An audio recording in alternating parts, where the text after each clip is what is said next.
Yeah.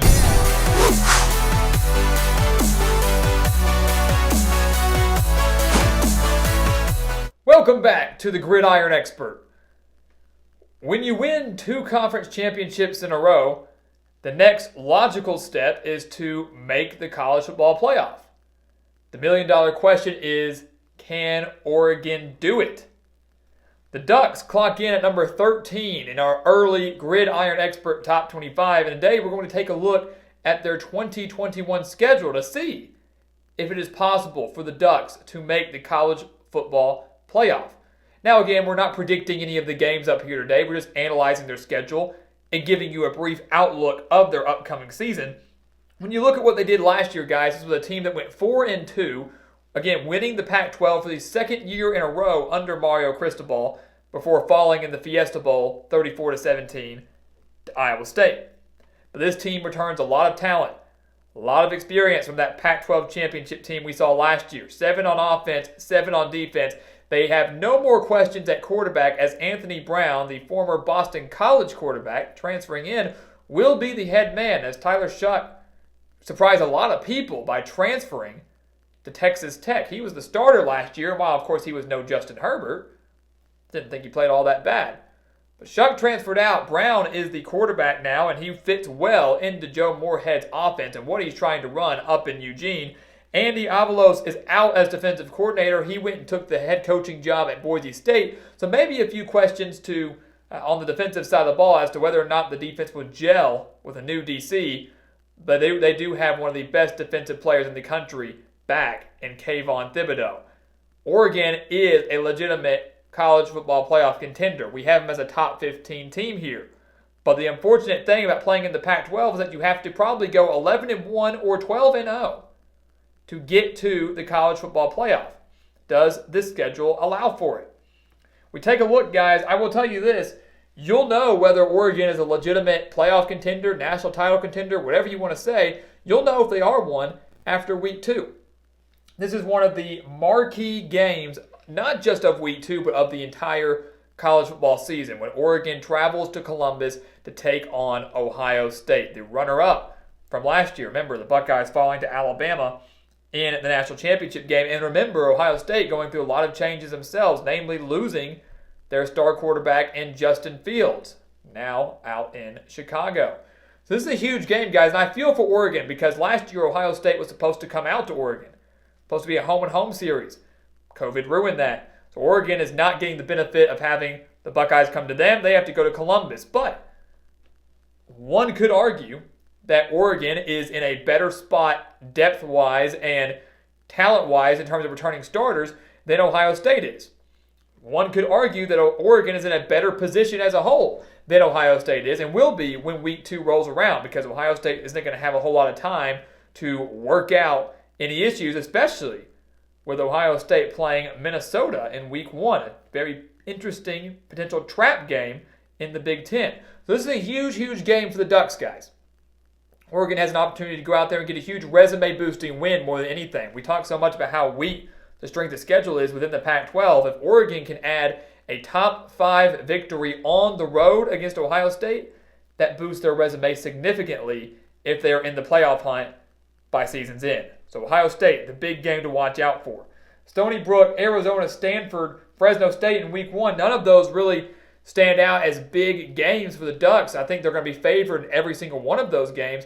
So you're looking at this, more than likely, I think many are going to pick Ohio State. More than likely the Ducks are 4-1, but don't count them out on September 11th. Do not count them out in Columbus. This is going to be an absolute dogfight. And again, we're not here to predict any games now. That will come much later. But if the Ducks are 5-0, they're a top 5, maybe top 3 team in the country going into their bye week. They absolutely are.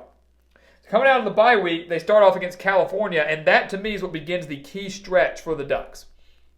From California to Washington, so from October 15th to November 6th, I believe that's the key stretch for the Ducks. You look at California. Last year, Oregon lost to them 21-17. So right then, that's a whole other reason why this California game is huge. Yes, a lot's going to have changed from 2020 to 2021. Lots changed within the year, especially with a relatively normal offseason and COVID hopefully not being as much of a factor anymore. But The Golden Bears are no slouch in the Pac-12 this season. Justin Wilcox is doing a fine job over there, always has a very solid defense, and Chase Garbers feels like he's been playing there for 8 years, is back again at quarterback. If he can stay healthy, he can lead the Golden Bears to a win, I think, against anybody in the Pac-12. Not saying because he's elite, but he's a great game manager at QB. Oregon, though, does benefit from getting a week of rest before playing California. They then travel to UCLA, a team they only beat 38-35 last year. UCLA, if I remember correctly, had a chance to win that game there towards the end. So the Bruins, whether or not they are ready to take that next step under Chip Kelly remains to be seen. But they do return a very solid, dangerous, dual-threat quarterback in Dorian Thompson-Robinson. You know the Bruins are going to want a little bit of redemption from getting so close to knocking off an elite Pac-12 team from last year. It's on the road, at the Rose Bowl. Depending on what happens against California, Oregon could be a little bit beat up. Depends on how physical that game could be. This is a major trap game.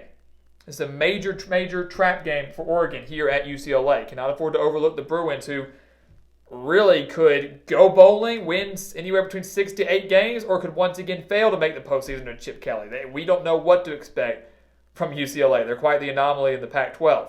But California, UCLA, Colorado, again, a team we've mentioned time and time again, was so close to winning the Pac-12 South last year. Whether or not that was a fluke remains to be seen, and we'll know whether or not that was a fluke before these two teams even meet on October 30th. So many games will have been played by them, we'll know what to expect from the Buffaloes. They got a lot of talent in the backfield, very dangerous run team. Oregon benefits from hosting them. And then at Washington, that speaks for itself. If you know anything, you know this game on November 6th very well could, and I'm going to say right now will, determine who wins the Pac-12 North. Huge rivalry game.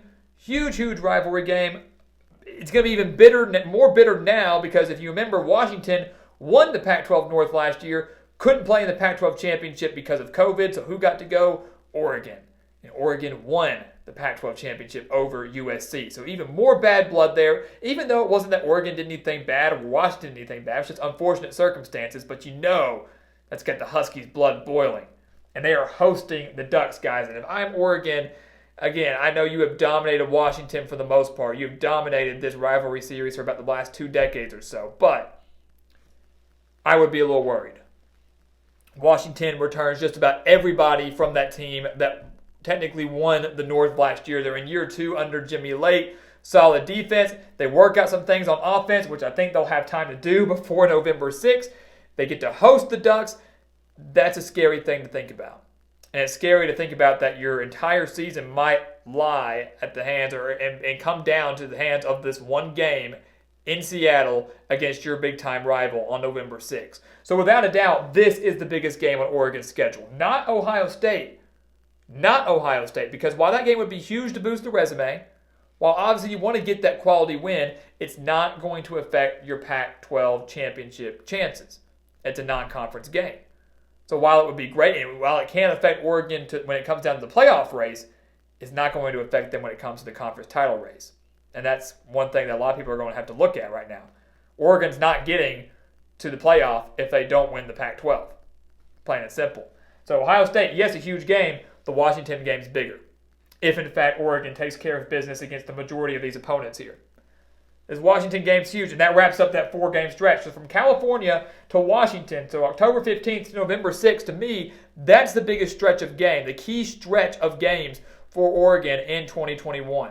And I would like to say they might be favored in all 4 of those, but it does not mean they're going to win all 4 of those. Colorado maybe doesn't scare too many people. California maybe not. The 2 road games scare me the most if I'm Oregon. You look at their final 3 games of the year, Washington State, Oregon State. Nothing too major there. Washington State, the Ducks defeated 43-29 last year. They're still a young team. They're still finding their feet and their footing under second-year coach Nick Rolovich. Oregon State, Oregon lost to 41-38 last year, and I think that speaks for itself. The Beavers are on the rise under Jonathan Smith, but the game's in Eugene, season finale, potential sold-out crowd. Depending on how Oregon fares over the course of their season, they could be playoff contenders at this point. They could have already clinched the Pac-12 North. Don't know what it is, but they're going to be out for revenge against their rival. It's the game against Utah that scares me. That's a big trap game. That's a trap game for me. Sandwiched in between these 2 home games here, you've got rivalry week. You're looking ahead. Utah is going to take a major step forward this year. They weren't even bad, really, in 2020. But they've got a lot of key guys coming back. I think Kyle Whittingham's going to do a phenomenal job with the Utes. Not saying you're going to see the 2019 squad coming back where they almost made the playoff, but I am saying this is a dangerous team that could win 8, 9, 10 games in 2021. And they have to travel to Salt Lake City. So sandwiched in between there is a very difficult game at Utah.